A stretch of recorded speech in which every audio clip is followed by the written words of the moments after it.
Yo, what's going on, everybody? Today, as you see by the title, is going to be a tips and tricks on the humans team, and today is the official release of this game. So let's get right into it. So the first thing I want to tell y'all guys about is when you customize your character as the humans. So first off, you have different loadouts as humans. You'll get more loadouts when you level up. As you can see, I get my last one level 42, but then you get these archetype things. They're like different type of perks. As you can see, this one is heroic, this one is rebellious, and they all have different stats and different things that they do. So athletic is going to be like, you know, speed.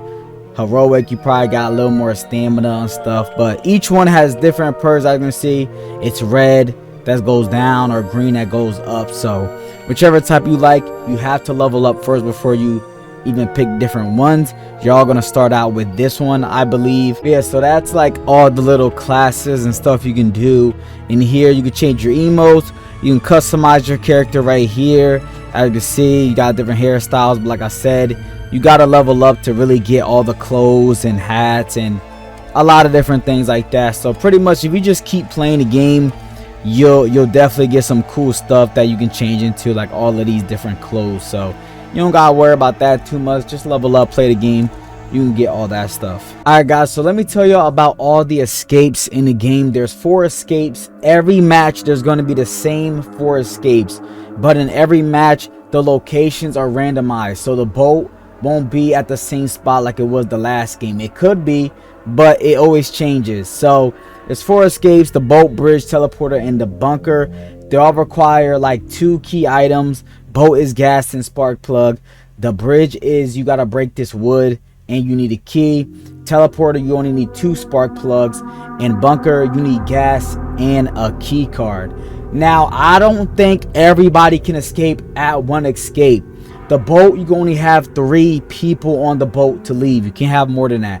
Bridge, I don't know. Bridge is a weird one. I think you can really only get 1 person to escape. I'm not sure. I never seen no more than 1 person escape out of a bridge because it goes so fast. Teleporter, I'm not sure on the amount, but I really think it's 3. And bunker is definitely 3 because it tells you on the top that only 3 people can enter. So when you're playing for escapes and stuff like that, everybody can't go off of the same escape. So y'all at least are gonna have to take 3 escapes in one match to get all 7 people out, I believe. Like I said, it always changes in the future.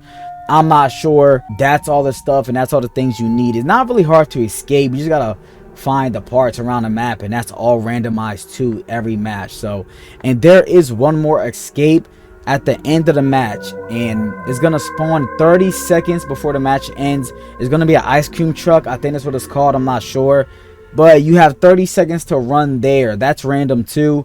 It will show you where it's at on your map, so you just gotta run all the way to it. If you get there before the timer ends, you escape, but if you get there after the timer ends, it won't let you escape and you'll die. So get that. And the last machine in the game is called the resurrection machine. Don't use this too early, because currently right now in the game you can revive all of your teammates. I think if you're the last one alive and there's 5 people spectating you that are dead, I believe you can resurrect everybody from that. I think it's only a one-time use on the resurrection machine, which that's good because you don't want to use it 1,000 times. I believe it's only a one-time use, but you can find them. They're like a big old tower thing. And yeah, so make sure you try to use it when like 3 or more people are dead, not really 1 or 2, unless you really want to, or it's your friends, I guess. But you want to kind of use the resurrection machine kind of smart when you need like a whole bunch of people to come back if they're still spectating. So that's always good. Also, another thing that you can do too is if you I don't know what you're playing on, if you hit tab or your controller or something, you can see the leaderboard, like the score of the match, and you can see all the escapes as well. They tell you if they're available or if they're ready or they haven't been found yet. You can see all that if you just, I don't know what button it is on the console, but whatever you bring up for the scoreboard, you can see all that info as well. Alright guys, so now we're going to talk about all the items in the game and what the use is for the items, because you might be searching around and don't know what an item is and you don't want to risk it and use it. So I'm going to let y'all know. So the burger, you're going to find those a lot. They give you HP, health. So make sure if you're low on health, just carry a burger with you if you don't really got a lot of good items. If you see the popsicles, the little ice things, the popsicles, whatever y'all call them, they're gonna give you a little bit of stamina back. It doesn't give you full, it gives you like 25% stam back. So when you eat that, you'll get some stam. So that's good if you're running away from a clown. You got that in your inventory. Eat those, because you can eat while running in this game, I believe. The horn guns that you find, if you go up to a clown and use the horn on him, it will stun the clown for 5 seconds. So that's good if you want to get away, you don't got no weapons. Make sure you pick up that horn gun if you can't find no weapons, because if someone's chasing you, spraying with that horn, you got 5 seconds to run, 5-second head start. So make sure you're out of there. So that's always good to pick up as well. If you find a compass, it's like a gold circle thing, pick those up. I didn't really know what it was at first, but they tell you where all the escapes are, and that's so good. And I believe you can use it multiple times. I don't think it breaks or goes away, I'm not sure, but yeah, it tells you where all the escapes are. If you didn't unlock an escape, like take the cotton candy off, I don't think it shows you like the icon of which one, but it shows you how far each escape is. So that's going to be helpful if y'all don't know where it is and y'all don't know what y'all doing. They also have balls, pause on that. I think they have tennis balls you can find and baseballs, I'm not sure, but they're like a distraction thing. Like you can throw the ball and it can like distract the clown. And they also have radios you can turn on to distract the clown. And you're probably wondering, how does that distract the clown? When you're running around the map, the clowns see like a white circle that pops up if you're running close to them. And as the human, you also have a bar that shows you if you're being too loud when you're running. So when you're running and if a clown's close to you, they can see this white pulse through the walls and they can see where you're going. So if you throw a ball or baseball, or if you turn on a radio, that white pulse will come up on the clown screen and they'll probably think it's a person, but it's really not. But just so you know, clowns can break the radios, so that's one thing that they can do.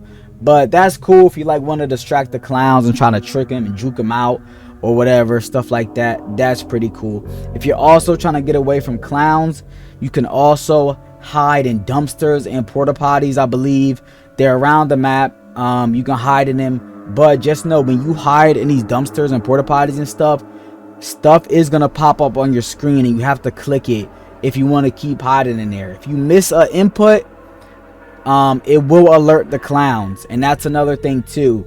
When you're, taking off cotton candy or putting parts in machines and escapes, if you mess up on one of those things, like one of the inputs, it says like R2, L2 or whatever, or keyboard, whatever it says, it will alert the clowns exactly where you are if you mess up on that input. So make sure you get those down packed, because that could be a life or death situation if you're about to escape and you mess up. So that's another thing as well. The last item, I believe, not weapons, just items, is the stamina bottles. They look like soda cans. Those are good. You better pick those up. When you drink those, your stamina goes back to max stamina, and when you run for like 5 to 10 seconds, your stamina doesn't even go down. So you get max stam, and then it doesn't even go down for like a certain amount of time. So that bottle is going to be good for escaping. Please try to find those and hold those if you can. And also really quick, since I'm talking about items and things like that, when you are dead, you can help your teammate out. If you escape or died, I believe you can help your teammates when you spectate. You can play these mini games. They're all different mini games. You play mini games, and once you're done the mini game, you can pick from 3 cards. You can pick one and it gives you an item. You can even give it to your teammate or you can discard it, and that comes in clutch because you can get knives, you can get the stamina bottles, food. Like, you can get good items in those mini games to help your teammates out, man. So make sure y'all do that. And also, while I'm on the topic of helping your teammate out, when you get into those cocoons, those pink cocoons or sacks, if you have a knife or an axe, you can break out of them. It will break your whole weapon, I think, but if you have a knife or axe while you're in a cocoon, you can break out of it and run away. And I think it stuns the clown for like 3 seconds or something like that. So that's another good tip as well. So make sure you kind of always have a knife on you unless you got to use it. But that's why it's always good to spectate, help your teammates, because you can give them a knife and they can break out. So, but yeah, now we're on to weapons and things like that. All the weapons in the game that you can use as a human is the axe, which is like the best one, the knife, and then you got the shotgun, the pistol, and then you got like pipes, bats, sticks, and stuff like that. You got pans, I believe, too. You can smack the clowns with. But your best weapons are going to be the axe, the knife, the shotgun, and the pistol. Those things do work. I think I like the axe and knife better. Shotgun and pistol is a little hard to aim for me. I might suck, but it feels a little weird to me. And you need ammo and stuff like that. But for me, the axe and knife is hands down good. And the bat and pipes are good for knocking them down and ganging on the clowns, like stuff like that. And that's the cool thing about this game. You can kill clowns.